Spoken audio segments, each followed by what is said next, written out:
How would you like to have a chargeable, bite-sized, one-to-one experience that you can offer your potential clients that is quick and fun for you to deliver and helps to sell your higher price services? That's exactly what we're going to help you with today in this episode of Architecture Business Club, the weekly podcast for solo and small firm architecture practice owners just like you who want to build a profitable, future-proof architecture business that fits around their life. I'm the host, John Clayton. If you want to get notified when I release a new episode and get access to free resources and exclusive offers, then go to mrjohnclayton.co.uk/ABC and sign up to my free weekly email newsletter. Now let's discuss first date offers.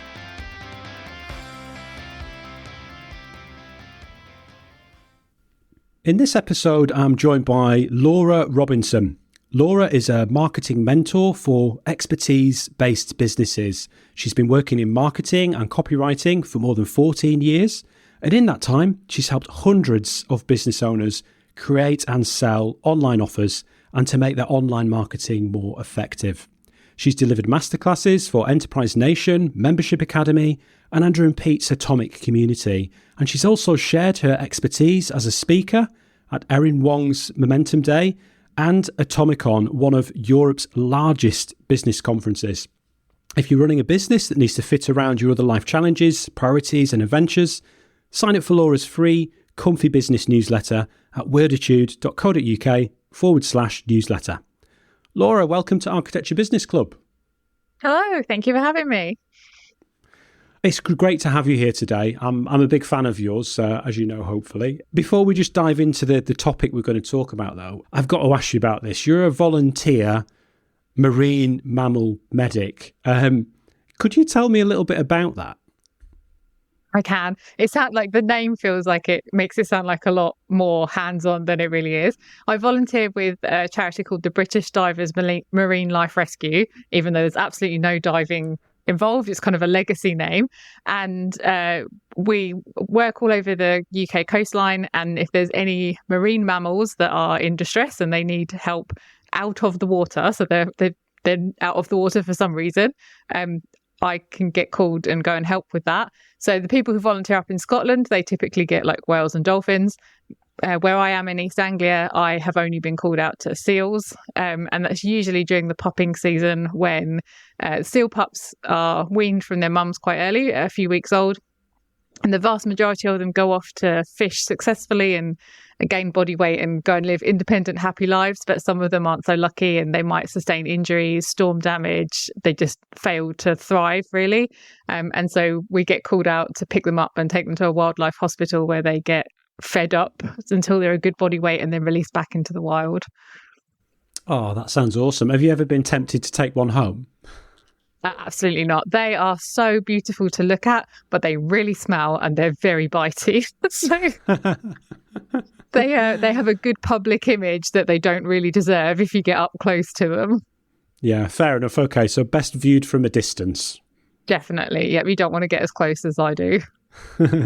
Okay, well, we're going to talk about something called first date offers. So this is something that the listeners probably aren't familiar with. This is a concept that you've created. Could you tell me what is a first date offer and how did you come up with the idea? It was an accidental invention. I don't mind doing discovery calls. You know, you have like just a free chat with someone who might be interested in buying your higher price service. I don't mind doing them, but they tend to be a bit ambiguous. They go on for a while. You give away the whole farm and you've not made any money. And sometimes the potential client feels a bit awkward about booking in for a free chat as if it's a trap or they're just going to be sold to or they just don't want to take your time for free because that feels like unfair, out of balance. I also see people selling these things like power hours or like 1 hour consultations, pick my brain type sessions. And I am not a fan of those at all. They are definitely way too ambiguous. They go on forever. They eat into your calendar. So you end up with like these messy slots of time that your brain is devoted to this one particular person. Then you have to switch back to somebody else. So I wanted something that was kind of in the middle where I could get to know someone, but they were paying for it and they were getting something of value from the session. And it was a good taster of what it was like to work with me. And so I've had that in the back of my mind for probably at least a year, I think, knowing that there was this middle ground that I just didn't know what it looked like. And then I released a course that was called Marketing Game Plan, and thought, oh, it would be fun to offer a 20-minute one-to-one Voxer chat with people who had a particular marketing dilemma that they wanted to talk over with me. Do you want to just explain what a Voxer chat is to the listeners? Oh, so Voxer is it's a walkie-talkie based app. So a bit like WhatsApp or Facebook Messenger, where you're able to leave voice notes. But on those platforms, when you leave the voice note, the person at the other end can't hear it until you've finished. And then they listen and then they respond. And so you end up with this weird kind of lag, and it's not like a telephone conversation and it feels awkward and it takes forever. With Voxer, it's real time. So they can hear when you're listening. When you're leaving a message, the person on the other end can hear real time. But they can also choose whether they play it back and listen again, or they think, oh, I don't want to listen to that right now. They go carry on with what they're doing. They come back. And so for my very easily distracted brain, it's my preferred method of communication, because I find it very hard to concentrate. When someone's talking to me, they'll spark off an idea and my brain's going like, well, this is great. Let's think about this thing. But they've carried on talking. And I don't know, I didn't listen to the second half of what you said because I was thinking about the first thing.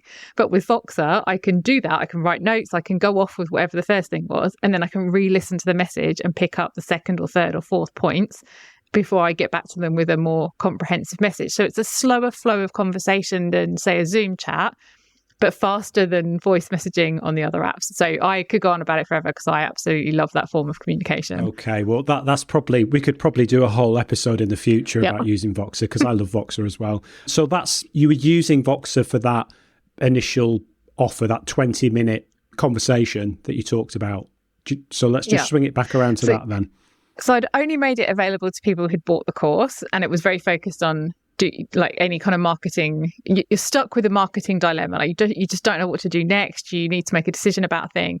And I just loved it. Like it made me come alive. I was in a bit of a funk at the time because it was January, February time this year, and I am not good. Like January and February are not my good times of year at all.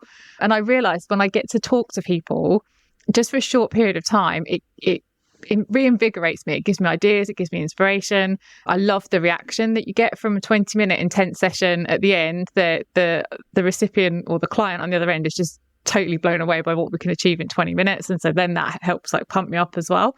So I thought, oh, I've got something here. And it turned out that some of those people wanted to go on and buy my higher priced one-to-one services. So I hadn't created it intentionally to fit this gap between a discovery call and a power hour. I just made it off the back of this course, but then I realized, oh, this is something, like I love doing it. I'm definitely going to do this again. And it does fill that void in like my offers quite nicely. That sounds absolutely fantastic. It's funny how sometimes these great ideas do just happen accidentally, don't they? But it's a really good idea. What I'd like to talk about actually is before we kind of dig more into first date offers, I want to try and focus on how small firm architecture practices and sole practitioners working in architecture, how they can use this concept. Before we do that though, I know that you've had an experience of doing your own home renovation projects, and I'd like to hear a little bit about the experience that you had working with the architectural firm. Could you tell me about those first interactions that you had with the architectural firms when you contacted perhaps one or two companies when you decided to renovate and extend your home? Yeah, it feels like ages ago now. When the whole process of even getting everyone in place and the mortgage and the permission and the architect and the builder, I don't even know how logistically we made that happen, but it took a couple of years to get everything lined up.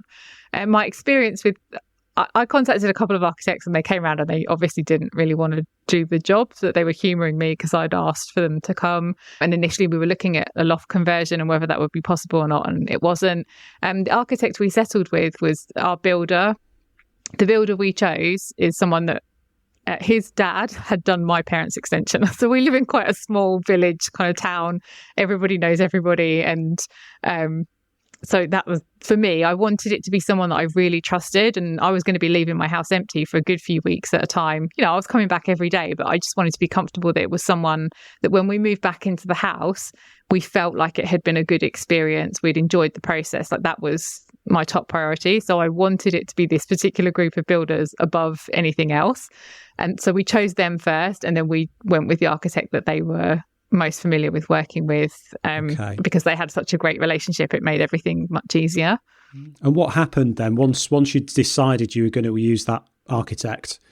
What actually happened? I'm just sort of thinking about what those first interactions were compared, so we can try and relate these two things together, really. So I'm just wondering, like, what actually happened when you picked up the phone and contacted them? Did they come out and visit? Did you go to their office? Did they send you a fee proposal via email? What was the first things that happened when you got in touch? No, I still don't even know what the fee was, because when you've decided that you're going to do the thing, it almost becomes irrelevant, doesn't it? I mean, not totally irrelevant, but in the end, there were just numbers floating around. I was like, but all together, will we have enough money? Yes. Okay, then let's just get on with it. So I don't know, and I wouldn't know like what the fees were compared to other people either. We just decided, I think it was very much like a relationship-based project. So we knew we were going with this person.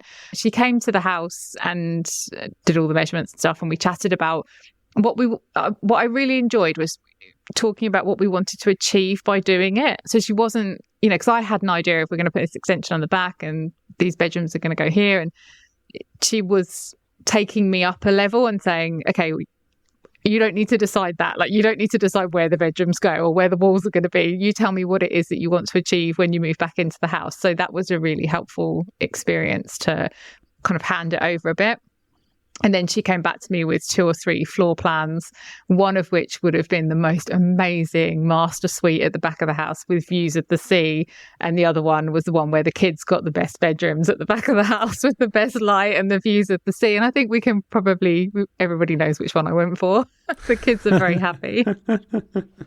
Absolutely.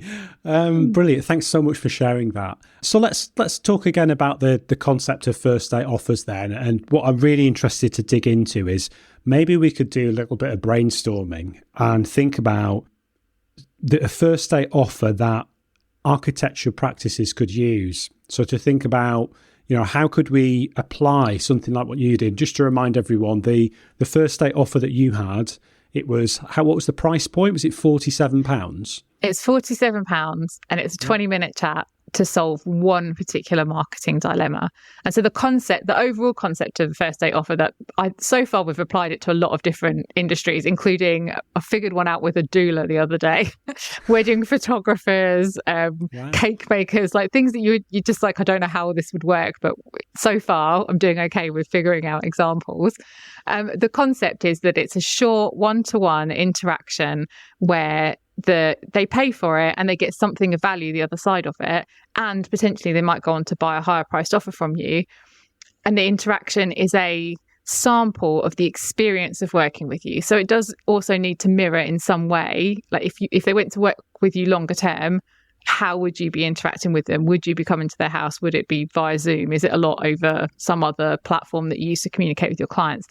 So that they can really start to see that reality of having you in their life and what that bigger project might look like. But equally, everyone's happy. Like if you just do that bite-size offer, that first date offer, and the client walks away, you're okay with that because you got paid, you got something from the experience, they got something of value from the experience, and everyone's happy. It's not where one person's beholden to the other.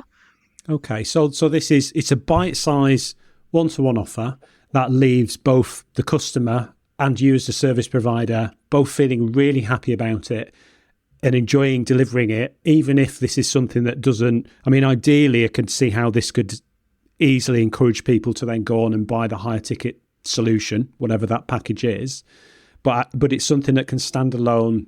It can be a standalone product or service as well, so it's something of value in its own right. And I thought that was a really good point you made about it mirroring the way that you work normally. So maybe if you let's just say you're an architect that does mainly in-person meetings, then it would make sense that maybe there was a short in-person element to this offer. Or if you were using video calls like Zoom or Teams, something like that maybe the first date offer could include that, like a little taster session. So to have it mirror the way that the bigger, higher ticket offers work makes a lot of sense. Because often those are barriers to people working with you that you don't even realise exist. Like they might be totally convinced on your expertise and that you're going to be able to help them and you can get them to this great outcome that they want. But if they can't picture, like, but what's this going to look like in my life? Like, after I've said yes and I've handed over whatever money or deposit you want, they just can't imagine what that might be like. That's a huge barrier to saying yes to it, because nobody wants to jump across this like invisible bridge and trust that it's there for them. So if you can do something to help make that bridge more real, they can imagine what that experience is going to be like. It breaks down a lot of barriers to them saying yes to working with you more.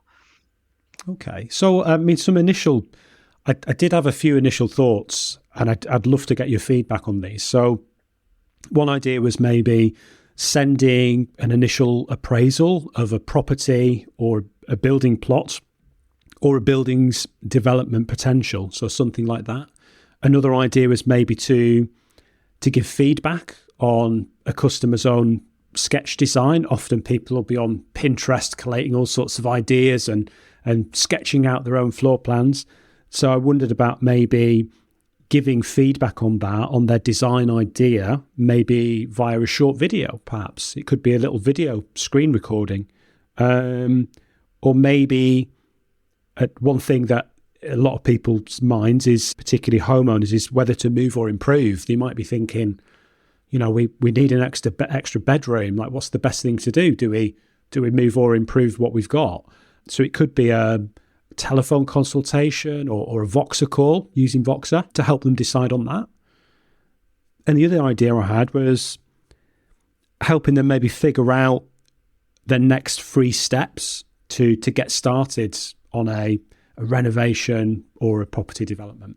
So do you think, I mean, there's 4 different ideas there. Do you think any of those would have legs? I mean, for an architecture business owner?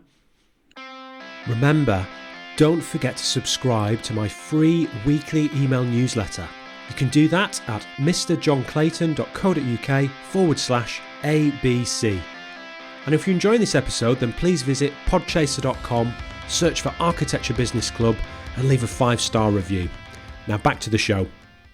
I think all of those have legs. Like, they've all got potential. You wouldn't do them all. You'd just like pick an idea or come up with your own that's the one that you kind of stick to and you trot out every now and then when you want to generate some clients.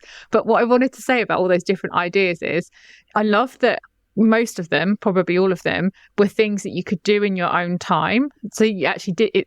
Although it's great to have some element of one-to-one interaction so they can get to know you, you also don't want to block out your diary with having to do these all the time. So if you have to do some one-to-one elements to it, I batch mine. So they're only available for a couple of weeks every few months so that I can get them done and then clear out my diary in this space. Or for some people, you don't want to batch it because, in your line of work, there's a very short window of time when someone's wants to hire an architect, and if your availability doesn't line up with that, then it causes all sorts of problems. So you probably will want your first date offers to be available all the time, in which case the method of delivery needs to be really flexible for you, that it can fit around your existing work schedule. And where you said like record a video feedback of the floor plan and what's possible for them, you can do that at 8 o'clock at night or 6 o'clock in the morning, 2 o'clock in the afternoon, whenever you've got time for it. And it doesn't matter what the client's doing because then it's asynchronous. They're not having to be present at the same time. So I love those ideas. And I also wanted to point out how they would attract very different types of client. And you need to think about, is that someone I want to work with? Because I'm guessing for some of you, some architects, you absolutely love the client that's there with their little, this is me with my grid of paper, drawing it out quite accurately. I was very proud of myself and going, but what would happen if we moved this over here? And is it very expensive to move this wall because it would have this great impact? Like, you might want to really work with someone like that. And there'll be other architects listening going, no, like, I will charge 3 times as much if someone's going to present a piece of graph paper with me with a sketch of the house. Like, absolutely not. So move away from the graph paper. Yeah. So you can use your first date offer to position yourself as, I really want to attract these people and I definitely don't want to be working with those people. And so you'll naturally find that the people that go on to work with you in your bigger offers, you've almost created your own filter to make sure that only certain people get through the gate because you've only attracted the ones you really enjoy working with. Oh, I love that. That's brilliant. So one thing, encourage the idea of doing something that's asynchronous so that you've got the flexibility to fit it in to suit your own time, your own calendar. So something like feedback that's delivered via a video, via a Voxer message, even maybe like a report or something that gets emailed. It could even just be a simple report or a sketch plan or something that gets emailed off. Something along those lines would be far easier to deliver. And also as well, in terms of price point, like there'd be far less time to do that than to try and arrange a time to go out and visit somebody in person with travel time and, you know, inevitably getting around there and saying, right, it's a 30-minute consultation, and then it's like an hour and a quarter later because you can't get away. And that does happen. That sounds like we've got some really like solid ideas there that could work for some practice owners. But how the heck do we decide what to charge for it? I don't know. I wish there was like a magic number I could go, and every first date offer is charged at £97 and everyone like pays the same. I think it's going to vary massively with your like for the industry. So you can charge a lot more because eventually the thing that they're going to buy is even a higher price than what I can charge.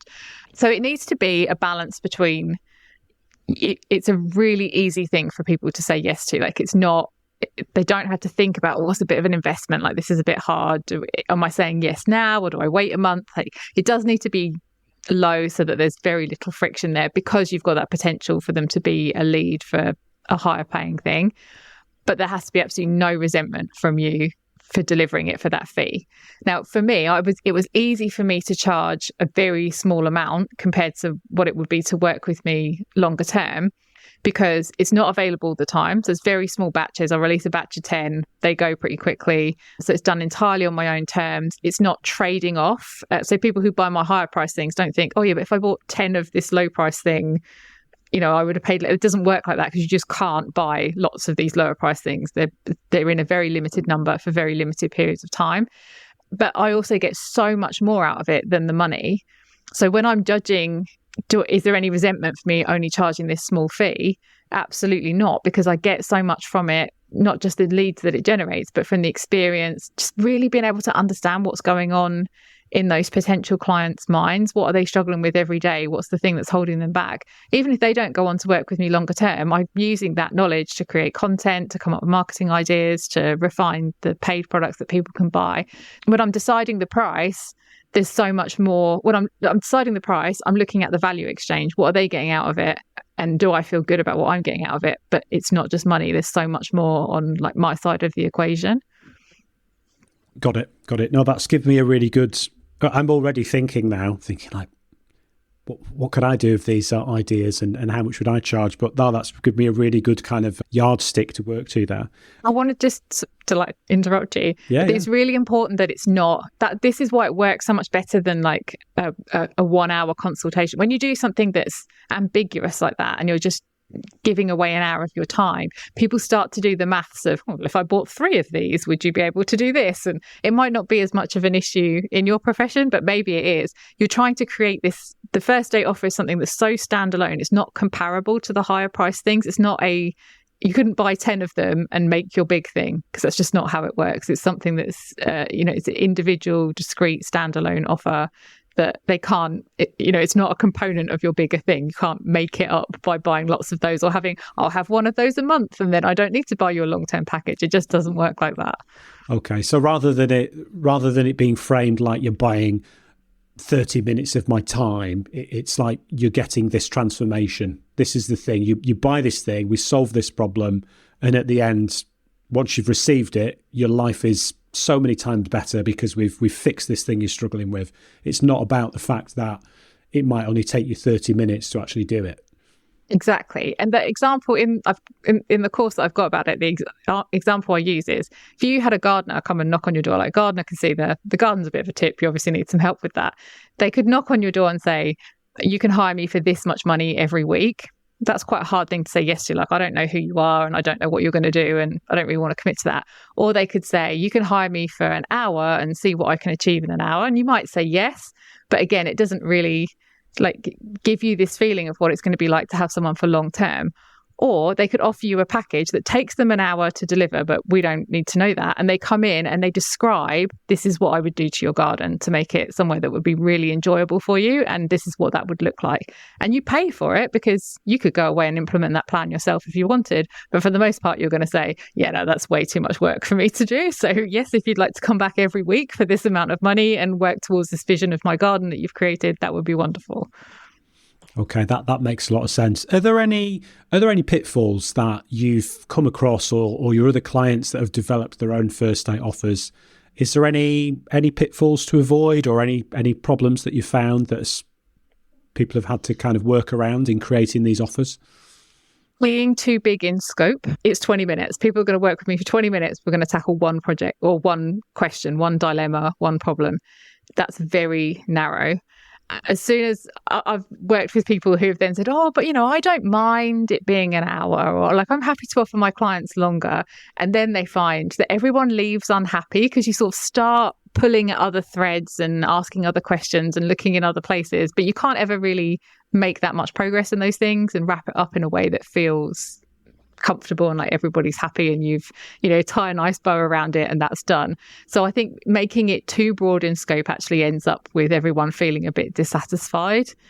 Not having, this is definitely a mistake I make. I do not have good enough follow-up processes. So I love doing them, but I find them quite energetically draining. And so then when it's done, in my head, I'm like, I must follow up with this person and say, if we were to work together longer term, we would work on this, and this, and here's how you do that, or here's how you find out more about that. And that will sit on my to-do list for about 3 days. And then I feel really embarrassed, like, oh, if I have to go back to them now and say, do you remember that conversation we just had? So I'm getting better at doing it straight away afterwards. But really, I should leave more time in my diary to recover and then batch the replies and get back to people. But yeah, that's my own personal bit that I fall down with. And also having them, like, you do need to have some restriction on the availability, just because when something's available all the time and it's a low price, it's people just don't, they're like, oh yeah, but maybe I'll buy it next week. Like, unless they have some internal urgency for why they need to get it, they'll always defer the decision. And it doesn't mean that I sell lots of my things like evergreen, where you can buy it at any time. But for this one thing, you want it to have to be such an easy yes and have such momentum to it. Ideally, there is some degree of limit to the availability or when the timing of it. Okay, so to try and find a way of creating some scarcity, so that there's some urgency for the customers to book it in. And there will be, because you don't want to do endless numbers of these every week. So you're going to just invent your own scarcity. Absolutely. That's been absolutely brilliant, Laura. Do you want to try and sum it up? What would you say are like the 3 main things that you want people to take away from this conversation about first date offers? Do you want to try and sum things up for us? To be honest, the one main thing is think really creatively about how you make it easy for people to say yes to work with you. Because you will have seen in your industry, the same as in every industry, there's a default way that people do things, and that's how we do it, and that's how we charge, and that's how we structure offers, and that's what everyone expects. And there's literally no reason why it has to be that way. And if there's a way that works better for you, there will be a subset of clients that look at your way of doing it and go, oh, that's perfect. That's exactly what I want. Like, I chose the primary driver for me choosing my architect is that I didn't really have to have anything to do with it. She was lovely, but I didn't have to be around and fill the appointments, and I could just leave her and the builder and they would sort it out between them. Other people don't want that. Other people want to be really hands-on and no, I'm your direct point of contact. And so you get to choose who are the people I most want to work with. Okay, well, I will set up a first date offer that really appeals to that group of people. And then your business is going to be shaped the other side of that you're only going to be working with people that you love to work with. So I see it as a really great opportunity to be very creative in the way that you package what you do and how you sort of target the people you want to work with. And it's very low risk, because if you try it, so if we go back to our example of, I love working with people who have graph paper and they draw their house, and you create an offer that's based around that, and you try it out and it doesn't work, or you try it out and those people go on to be clients and you have a couple of nightmare projects and you think, I'm never doing that again. You just take away the first date offer or create another one. You haven't completely rebranded your business or made massive changes that you can't go back on. You've just run a little experiment that made a bit of money and learned something from it. It sounds like a fantastic way to differentiate yourself from the norm, particularly for architecture practice owners. And there's quite a few kind of common ways that conventions that people, the way that they work normally, there's a lot of similarities from practice to practice. So actually having something like this, creating a first date offer, would be a really cool way for them to differentiate themselves in their marketplace. So hugely valuable. So thanks so much for sharing about this, Laura. Was there anything else you wanted to add that we haven't covered? I think so. I mean, just my mantra is it has to be comfortable and enjoyable for you to do it. So whatever your first date offer looks like, if it's fun for you to deliver it, that's a really good place to start. Don't do it because we've said it's a good idea to do it. Like if you listen to this and think, no, I don't want to have that blocking up my calendar. That sounds like a nightmare. Like it's not the thing it's not the new in thing that you absolutely must do. It's just something to try out if it feels fun and comfortable for you to do it. Cool.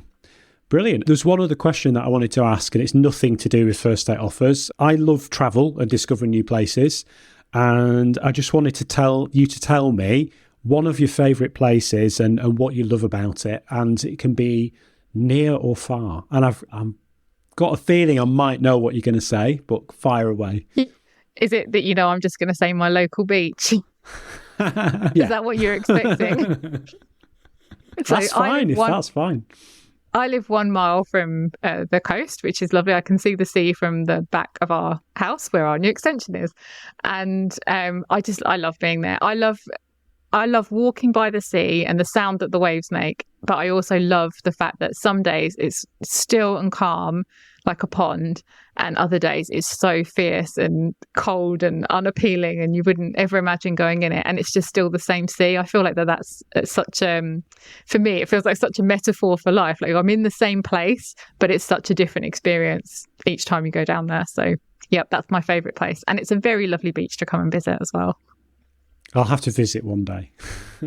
I love the coast. I used to live by the coast, and we now live about a 45-minute drive away. And I didn't appreciate how much I loved living by the coast until not living by the coast. And now whenever we go back, I just absolutely love it. For all those same reasons, it's lovely. Plus, it usually involves like fish and chips and ice cream as well. So that's obviously a bonus. Yeah. So, Laura, thanks so much for coming on the show. Really appreciate you coming on and sharing your expertise. Where can people go online to find out more about you? So my website is worditude.co.uk. And on Facebook, if you just put /Worditude, you'll find me. I couldn't use my real name because there are so many Laura Robinsons working online that I would never have been able to differentiate myself. So I made up a word and I used that instead. Okay. And do you want to remind everyone how to sign up for your Comfy Business newsletter? So that's at worditude.co.uk/newsletter. And I send usually two emails out every week. One on a Tuesday is much more story-based about my very comfortable business and life. And hopefully there's some things in there that you can learn or just enjoy reading it. And then on Thursdays, I send the Comfy Business link buffet, which is just a bunch of stuff that either I've created or I found or other people have created that might be useful or helpful when you're running your business.